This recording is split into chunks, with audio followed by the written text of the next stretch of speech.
Hi ಎಲ್ರಿಗೂ. ಎಲ್ಲರೂ ಹೇಗಿದ್ದೀರಾ? ಎಲ್ಲರೂ ಚೆನ್ನಾಗಿದ್ದೀರಾ ಅಂದ್ಕೊತಿದ್ದೀನಿ.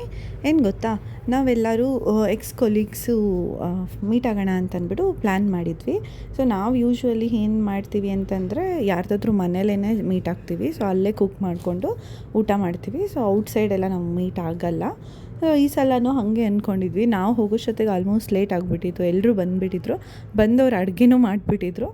ಆಮೇಲೆ ಇನ್ನೇನು ಹೋದ್ವಿ. ಆಮೇಲೆ ಡೈರೆಕ್ಟ್ ನಾವು ಹೋಗೋಷ್ಟೊತ್ತಿಗೆ ಲಂಚ್ ಟೈಮ್ ಆಗಿತ್ತು. ಸರಿ ಅಂತಂದ್ಬಿಟ್ಟು ಊಟನೇ ಮಾಡಿದ್ವಿ ಡೈರೆಕ್ಟಾಗಿ. ಊಟ ಅದರಲ್ಲಿ ನನ್ನ ಫ್ರೆಂಡ್ಸ್ ಇಬ್ಬರು ವೆಜ್ ತಿಂದರು, ಬಿಕಾಸ್ ಶ್ರಾವಣ ಅಂತ ಅಂದ್ಬಿಟ್ಟು.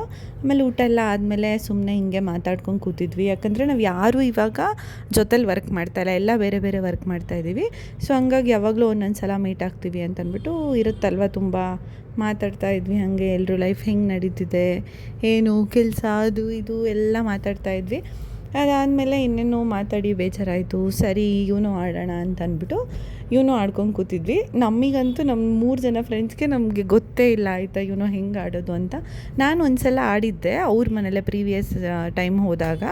ಆಮೇಲೆ ನಮಗೆ ಎಲ್ರಿಗೂ ಇದ್ದಿದ್ದು ಸ್ಟ್ರೆಸ್ ಬಸ್ಟರ್ ಇವನೊಬ್ಬನೇ ಗುಂಡ.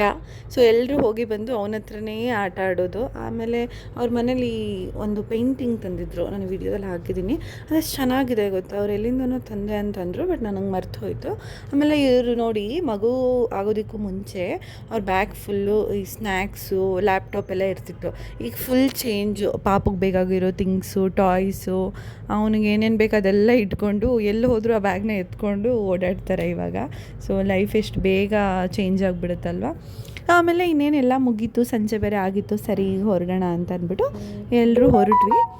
ಆಮೇಲೆ ನಮ್ಮನ್ನ ಅವರು ಮೆಟ್ರೋ ಸ್ಟೇಷನ್ ತನಕ ಬಿಟ್ಟರು. ಆಮೇಲೆ ನಾವು ಮೆಟ್ರೋ ಸ್ಟೇಷನ್ ತನಕ ಬಂದು ಅಲ್ಲಿಂದ ನಾನು ಮೆಟ್ರೋ ಹತ್ಕೊಂಡು